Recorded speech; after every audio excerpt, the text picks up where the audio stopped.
महान शक्तिशाली परमेश्वर, अब्राहम, इसहाक, याकूब का परमेश्वर, एलिया, एलीशा के परमेश्वर, मैं धन्यवाद करता हूँ कि तू धन्यवाद के पात्र है और तू सदा सुनता है। मैं प्रार्थना करता हूँ मेरे परमेश्वर, तू बड़े बड़े अद्भुत काम करता है मेरे परमेश्वर। जितने तुम पर विश्वास रखते हैं, ईमान रखते हैं, जितने तेरे भवन में आए मेरे परमेश्वर, एक एक लोगों को जीवन में तो एक बड़े काम करे, एक बड़े ब्लेसिंग इनके जीवन में एंटर होने पाए। जब ये तुम्हें पुकारे मेरे परमेश्वर, तेरे कलाम में लिखा, जब तुम मुझे पुकारेगा यहोवा तेरा सुन लेगा, संकट में वो तेरे संग रहेगा और तुझे हर एक विपत्ति से बचाकर तेरे को ऊंचाइयों पर लेके जाएगा। मैं प्रार्थना करता परमेश्वर, अपने महिमा को भेजो, अपने सामर्थ को भेजो। यीशु मसीह मैं तेरा धन्यवाद देता हूँ, तू सामर्थी है, तू छू रहा है और तू लोगों को हील और चंगा कर रहा है। आमीन। यीशु मसीह के नाम में मांग लेता हूँ, बोलो आमीन। ऊंची आवाज में बोलो आमीन। सबल हालेलुया, आमीन। सबल हालेलुया। कितने लोग परमेश्वर का आराधना करना चाहते हैं? अभी बंद करो, ट्रैक पूरा बंद करो। आराधना बंधनों को तोड़ती है, आराधना श्रापों को तोड़ती है। आराधना से आप बड़े बड़े काम कर सकते हैं। यीशु के नाम में बोलोगे, मैं सच कहता हूँ परमेश्वर आपको छूने जा रहा है। आमीन। कितने लोगों भरोसा करते हैं यीशु पर? यीशु पर भरोसा है? कितने लोगों को दिल से भरोसा? दिल से बोलो, दिल से बोलो मुझे भरोसा है। यीशु मसीह भरोसा मेरा, तू ही सहारा है मेरा। मुश्किल समय में दिलासा मेरा, साथ रहेगा तू सदा। मुश्किल समय में दिलासा मेरा, साथ रहेगा तू सदा। करुणा भलाई तेरी सदा रहे मुझ पर।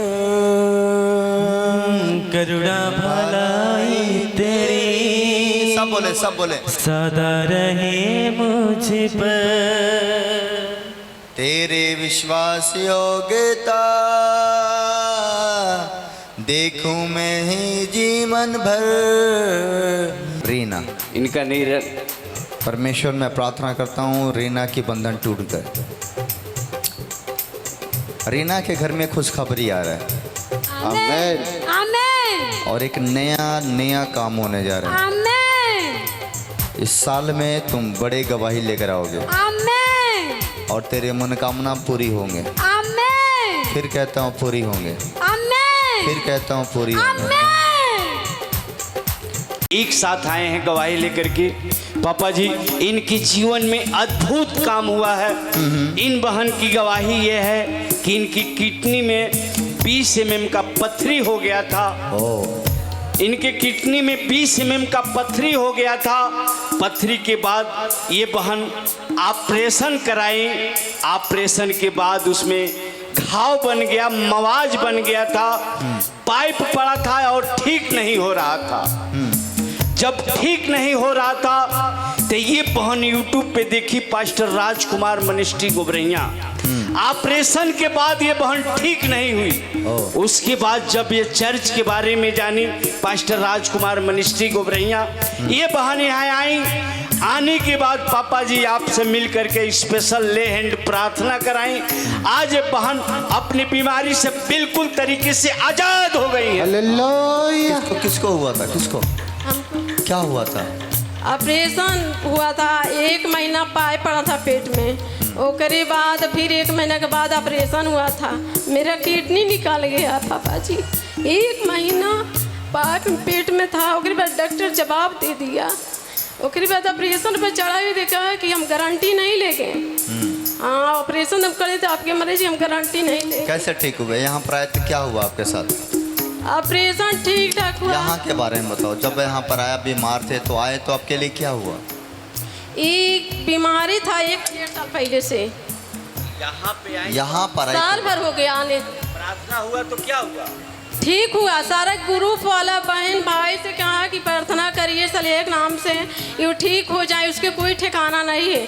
मेरा फोटो आपके लिए प्रार्थना लगातार हुआ, हाँ, जो हुआ बीमारी था। लाइलाज था, ठीक नहीं हो रहा था, हाँ। उससे परमेश्वर ने ठीक किया। हाँ ठीक किया। तालियां बजाएं, शुभ जोर से ताली बजाइए, हालेलुया। दे दो, हाँ। ओके, जाओ, दे दो।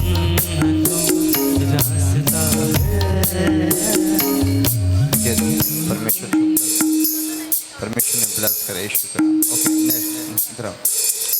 Okay, bless bless bless. आ जाओ आ जाओ, आप भी आ जाओ, आप भी आ जाओ। परमेश्वर ने छूट, मैं उनके लिए दुआ करूँगा। दे दो। हाँ, चार अगले गवाही को क्या? ये भाई बनारस से आए हुए हैं। बनारस से जी, ये भाई बनारस से आए हुए हैं। इस भाई के जीवन में बहुत बड़ी गवाही है। ये भाई बता रहे हैं कि इनके भाई को टीबी हो गया था और फेफड़ा सड़ गया था। ये भाई बहुत काफ़ी दवाई कराए पर दवा काम नहीं किया। यहाँ पे आए विश्वास करके, आपसे स्पेशल मिल करके प्रार्थना करा करके गए। ये भाई बता रहे हैं कि इनके भाई इस बीमारियों से आजाद हो चुके हैं। ओ, तालियां यीशु के लिए जोर से।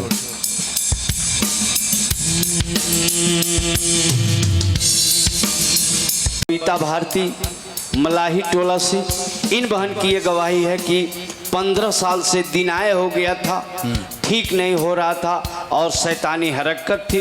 ये बहन यहाँ आई, आने के बाद पापा जी से मिल के ले हैंड प्रार्थना कराई। आज ये बहन पूरी तरह से आज़ाद हो गई हैं। आमीन, हालेलुया। जाओ जाओ जाओ, पहचाना करा बताइए। परमेश्वर पवित्र, परमेश्वर पवित्र, परमेश्वर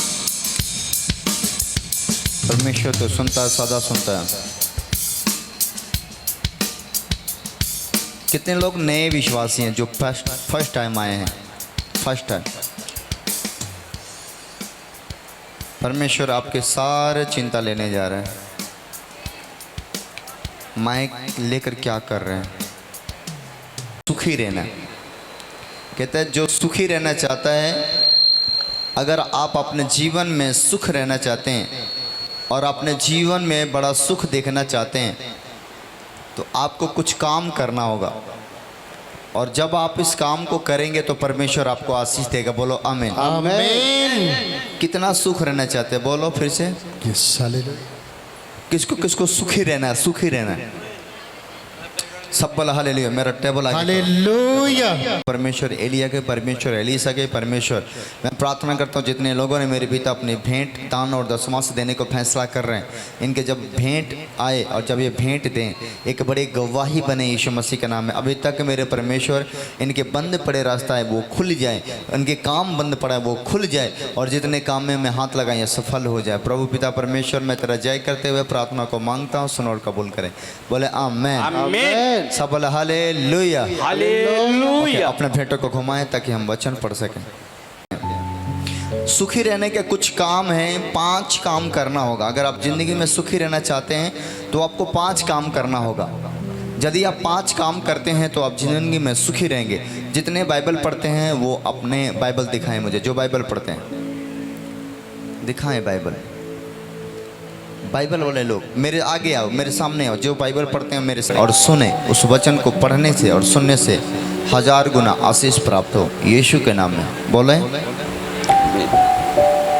पहला चीज होगा कि अगर आप जिंदगी में सुखी रहना चाहते हैं, आप चाहते हैं कि आपके बाल बच्चा सुखी रहे, आपके परिवार सुखी रहे, आपके घर के लोग सुखी रहे, तो पहला काम होगा कि आप दूसरों को माफ़ करें। क्या करेंगे? दूसरों की गलतियों को माफ़ करेंगे। जब आप दूसरे की गलती माफ़ करेंगे तो परमेश्वर भी आपकी गलती माफ़ करेगा, क्योंकि जब आप माफ़ नहीं करोगे तो आपको माफ़ नहीं करेगा। बोलो आमीन। दूसरी, पहला चीज़ माफ़ करना। दूसरी चीज़ दोष मत लगाना। दूसरी चीज़ क्या नहीं करना? दोष मत लगाना। लोग दोष लगाते हैं कि तुम गुनहगार हो, तुम गलत हो, तुम ये हो, तुम वो हो। कहते हैं कि दोष लगाना तुम्हारा काम नहीं है। दोष लगाना किसका काम है? परमेश्वर का काम है। वो दोष लगाएगा, आप दोष ना लगाओगे। आप कोई चोर है, कोई बदमाश है, कोई कुछ है, घर में कोई क्या कर रहा है, आप दोष मत लगाओ। आप उसके लिए दुआ करेंगे, आप प्रार्थना करेंगे, प्रभु से बोलेंगे। आप उससे नहीं होता है तो अपने गुरु से बोलेंगे कि ये व्यक्ति ऐसा करता है, मैं दोष नहीं लगा पाता हूँ, लेकिन आप उसके लिए दुआ करें। तो दोष मत लगाना, क्योंकि बाइबल कहते हैं कि जब तुम दोष लगाते हो तो उसी समय तुम्हारे ऊपर भी दोष लगाया जाता है, और माफ़ करते हो तो उसी समय तुम्हारा भी गलती को माफ़ किया जाता है। तो सबसे पहले क्या करना है? दोष बोलो नहीं लगाना है। दूसरे गलती क्या करना है? माफ़ करने का वचन पढ़ो मेरे साथ, मत्ती 7 उसका 1 से लेकर 6 तक। हालेलुया।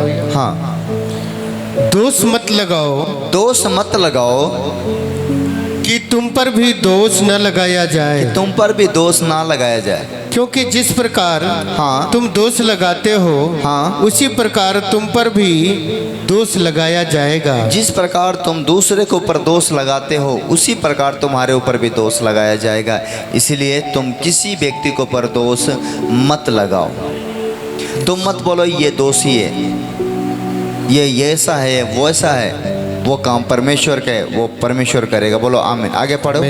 और जिस नाप से तुम नापते हो हाँ। उसी नाप से तुम्हारे लिए भी नापा जिस जाएगा। नाप से तुम नापते हो उसी नाप से तुम्हारे लिए भी नापा जाएगा। तू क्यों अपने भाई सुनो सुनो, आप नाप का क्या मतलब है? बहुत सारे लोग दूध नापते हैं। दूध नापते हैं कि नहीं? बोलो हाँ या ना।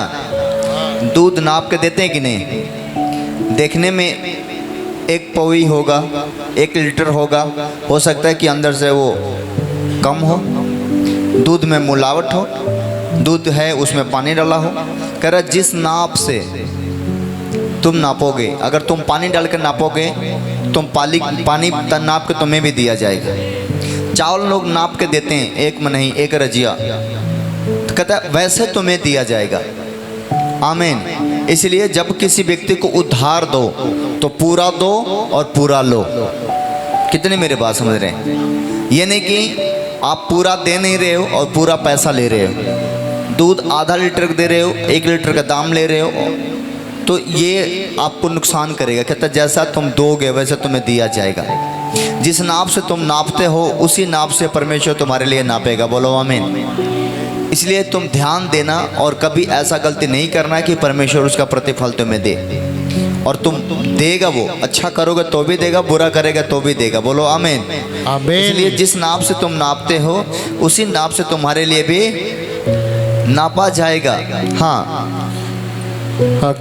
तू क्यों अपने भाई की आँख के तिनके को देखता है और अपनी आँख का लट्ठा तुझे नहीं सूझता? अपने भाई की आंखों को तिनका देखता है, अपने आंखों का लट्ठा तुम्हें नहीं सूझता। इसलिए परमेश्वर कहता है अपने भाई को बुराई देखने से पहले तुम अपने बुराई को देखो और अपने आप को चेंज करो, ताकि तुम्हारा परमेश्वर तुम्हें बदल सके। बोलो आमीन। आमीन। सब बोला हालेलुया।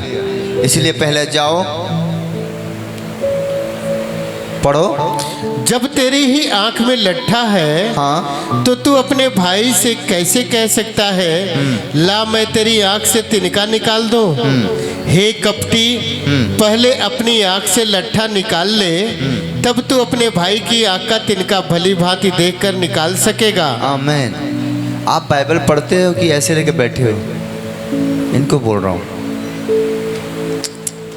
निकाल कर दो बेटा, उनको बताओ बताओ उनको कहाँ लिखा हुआ है, दिखाओ उनको वचन में। जिनको नहीं पता उनको बता दे करो।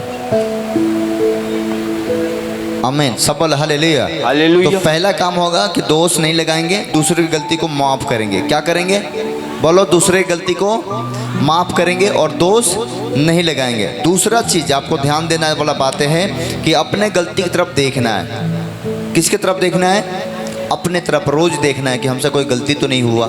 शाम को देखना है कि दिन भर में हमसे कोई गुनाह तो नहीं हो गया है, अपराध तो नहीं हो गया, कोई पाप तो नहीं हो गया।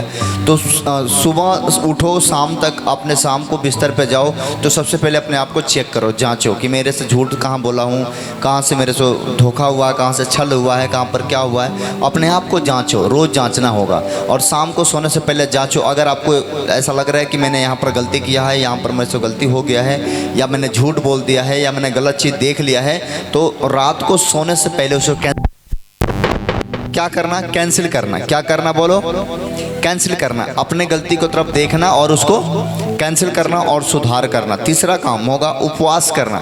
तीसरा काम क्या होगा? उपवास करना। जब आप उपवास करोगे तो परमेश्वर के करीब जाते हो। जितना जितना उपवास करते हो आप परमेश्वर के करीब चले जाते हो। और उपवास करना तो अभी गर्मी बहुत ज़्यादा है, आप ज़्यादा जोड़ उपवास में नहीं देंगे, हल्का उपवास रखेंगे। 1 दिन का रख सकते हैं, 12 घंटा का रखेंगे, 8 घंटा का रखेंगे, जितना शक्ति भक्ति उतने रखें, ज़्यादा उपवास नहीं रखें, क्योंकि उपवास ना रखने से परमेश्वर नाराज नहीं हो जाएगा। उपवास रखने से परमेश्वर के क्लोज हो जाते हैं, हमारे और स्ट्रांग हो जाते हैं, आत्मा में मजबूत हो जाते हैं। सफल हालेलुया। चौथा काम प्रार्थना करना, निरंतर दोनों टाइम प्रार्थना करना। प्रार्थना करने से हमारे घर के बंधन टूटती हैं, उपवास करने से हमारे बंधन टूटती हैं, माफ़ करने से हमारे बंधन टूटती हैं, प्रार्थना करने से हमारे बंधन टूटती है। तो जो प्रार्थना रोज़ करना, दोनों टाइम आपको कंटिन्यूज प्रार्थना करना होगा। जब आप प्रार्थना करोगे तो परमेश्वर कलाम कहते हैं जब तुम्हें प्रार्थना करना है तो अपने कोठरी में जा, दरवाज़ा बंद करो, गुप्त में प्रार्थना करता, अब तेरा पिता जो गुप्त में देखता है तुझे प्रतिफल देगा। प्रतिदिन की प्रार्थना में जाओ, प्रतिदिन की संगति करो, प्रतिदिन परमेश्वर के साथ बातचीत करो, इससे आपको जल्दी से जल्दी रिजल्ट आ जाएगी। बोलो आमीन।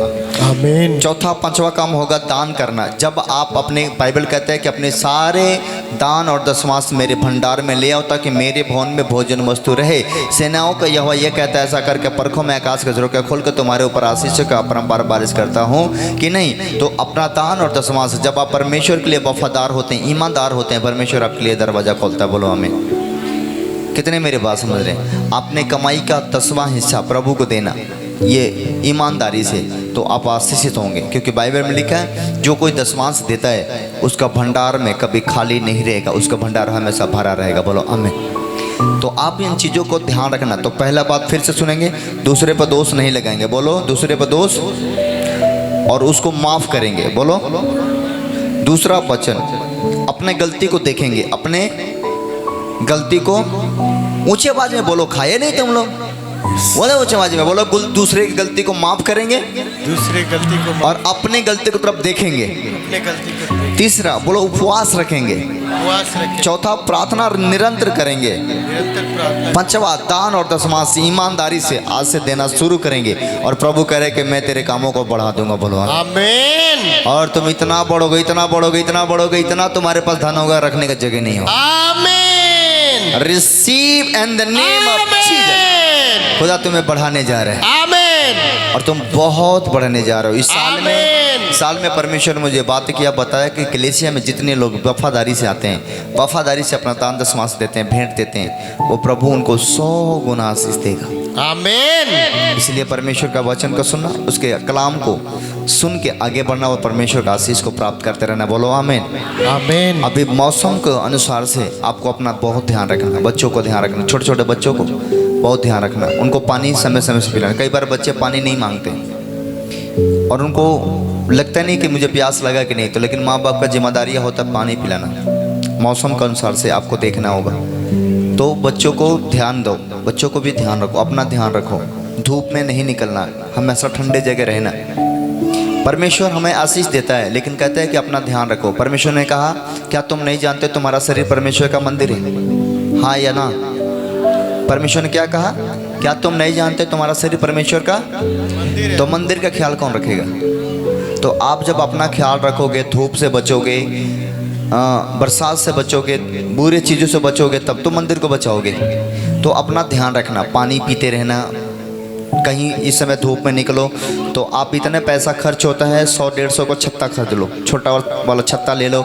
एक बैग लेके जाते हो, छोटा वाला छत्ता भी लेके जाओ। धूप निकला, छत्ता लगाओ, कम से कम ठंडे ठंडे जाओ।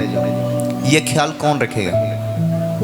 बाद में धूप लगेगा, बोलोगे है प्रभु धूप लगे। प्रभु ने बोला कि मैं तेरे को सिस्टम दिया, तेरे को उपाय दिया, तेरे पास पैसा है, 200 को छत्ता ले सकती है, 100 रुपये छत्ता ले सकती है। अब हर बात में प्रभु को दोष थोड़ी लगा सकते हैं। आप समझ रहे कि नहीं? तो वो आप कर सकते हो। आप इतने दूर आए, आप एक छोटा सा छत्ता लेकर आ सकते हो, एक छोटा सा बेना लेकर आ सकते हो अपने लिए। कहीं यहाँ आए या कहीं जा रहे हो, खेत में घूमने जा रहे हो, अपना सेफ्टी लेकर जा रहे हो। बच्चों को स्कूल भेज रहे हो तो ध्यान दिया करो, आने जाने में उनको देखो। गाड़ी घोड़ा चलाते हो तो ध्यान से चलाओ। ज़्यादा अगर तकलीफ़ हो रहा है तो गाड़ी रोको, वहाँ रुक जाओ, पानी पियो, आराम करो, फिर गाड़ी लेकर चलो। पूरा ज़िंदगी तो भागना ही भागना है, पूरा ज़िंदगी तो काम ही करना है, पूरा ज़िंदगी तो मेहनत ही करना है। आज ही थोड़ी बूढ़ा हो जाएंगे हम लोग, आज ही थोड़ी मर जाएंगे कि जल्दी जल्दी करके मर जाना है। बोलो पूरे जीवन जीना है। यहोवा के लोग पूरे जीवन जीते हैं। बोलो आमीन। कितने मेरे बात समझ रहे हैं? तो ये चीज़ों को ख्याल रखना होगा आपको, अपने बच्चों को, अपना परिवार में ख्याल रखना। धूप हो तो बाहर नहीं निकलना, शाम को निकलना, जो भी काम करना। बहुत सारे लोग, औरत क्या करती है, धूप में ही खेत में काम करना शुरू कर देती है। पता लगता है 1 महीना 2 महीना मेहनत की, बीमार हो गए, जितना वो काम नहीं कि उससे ज़्यादा इलाज हो गया उनका। तो ऐसे लापरवाही नहीं करना, अपना पूरा सेफ्टी रखना, ख्याल रखना। वचन के द्वारा परमेश्वर आपको आशीष देगा, बोलो आमीन। समय समय से पानी पीना। ये बातें मैं क्यों बता रहा हूँ, ये सब वचन में लिखा हुआ चीज़ें, अपना ख्याल रखने के बारे में, आमीन। तो इससे आप बड़े आशीष पाएंगे, आप आशीषित होंगे, प्रभु आपको ब्लेस करेगा, आमीन आमीन। और निरंतर प्रार्थना करना। प्रार्थना करने के लिए जरूरी नहीं आप पहाड़ों पर जाओ, अपने घर में जाओ, पंखा लगाओ, आराम से बैठो, प्रभु से बात करो, घंटों घंटों बात करो, आधा घंटा बात करो। कोई काम नहीं, आप खुदा के सामने बैठे रहो, सब चीज़ हो जाएगा। बाइबल में लिखा, जितने घुटने यहोवा के सामने टिकते हैं वो एक भी जन लज्जित नहीं होता है। आप कहीं नहीं भागते हो, एक जगह प्रभु के सामने बैठे रहो, घुटना टेके रहो, प्रभु के सामने रहो, प्रभु से बातें करो। सुबह शाम दोपहर आप ज़्यादा समय मोबाइल ना चलाओ, ज़्यादा समय प्रार्थना करो, ज़्यादा समय वचन पढ़ो। अगर आपके बच्चे ज़्यादा समय मोबाइल चलाते हैं, उनको अपने साथ बैठाओ, बोलो मेरे साथ वचन पढ़ो, आराधना करो, गीत गाओ अपने घर में बैठ कर पंखा चला के। समझ रहे कि नहीं? इससे आपके बच्चे भी बुद्धिमान होंगे और आप भी आशीषित होंगे, बोलो आमीन आमीन। तो इन चीज़ों पर ध्यान रखो, तब जाके आपके घर के गरीबी खत्म होगी और तब जाके परमेश्वर आपको आशीष देगा, आमीन। हम कल मीटिंग करेंगे बच्चों के लिए, जिसके पास बच्चा नहीं है, स्पेशल बच्चों के लिए मीटिंग है। जिनके पास वंश नहीं है, बेटा बेटी नहीं है, उनके लिए मैं खास करके कल का मीटिंग है। कल का मीटिंग में हम खास करके एक प्रार्थना रखेंगे, परमेश्वर बहुत ऐसा आशीष देंगे, बोलो आमीन। तो कल के मीटिंग के लिए तैयार रहना। और फिर हम शनिवार के रात में मीटिंग करेंगे, इतवार के दिन में छुटकारा का मीटिंग होगा, शनिवार का रात में छुटकारा का मीटिंग होगा।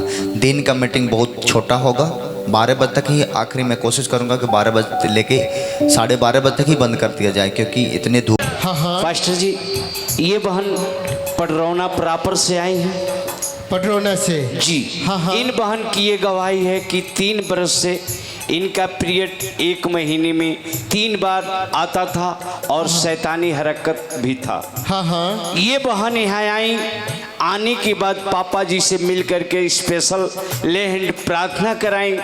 आज ये बहन अपनी बीमारी से आज़ाद हो गई है। ओ, हाथों को उठाए, जोर से ताली बजा के तारीफ करे खुदा की। कुछ करे इस बहन के नाम सुंदरी देवी है। हाँ इनका घर बंधु छपरा है। हाँ हाँ। इस बहन के जीवन में बहुत बड़ी गवाही है। इस बहन के गुप्त रोग हो गया था।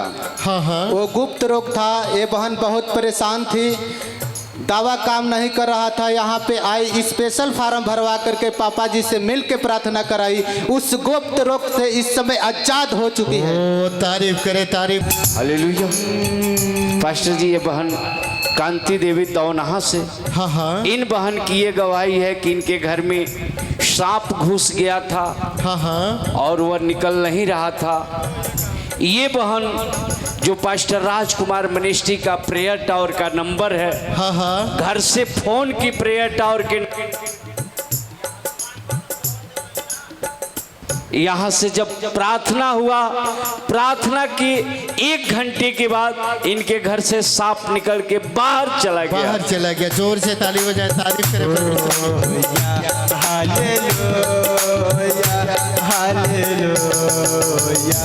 इस बहन के नाम रीना देवी है। हाँ हाँ। इस बहन के घर कुशीनगर है। हाँ। ये बहन बता रही है कि जब खाना खाती थी तो इनके पेट में बहुत काफी दर्द होता था। जब खाती थी तो पेट में दर्द हो जाता था। जी। हाँ हाँ। जब खाते समय इनके पेट में बहुत काफी दर्द होता था। यहाँ पे आई, स्पेशल फार्म भरवाई और प्रार्थना करा करके गई। बता रही है कि उस दर्द से आजाद हो चुकी है। ओ ताली बजाए, जोर से तारीफ करे परमेश्वर की।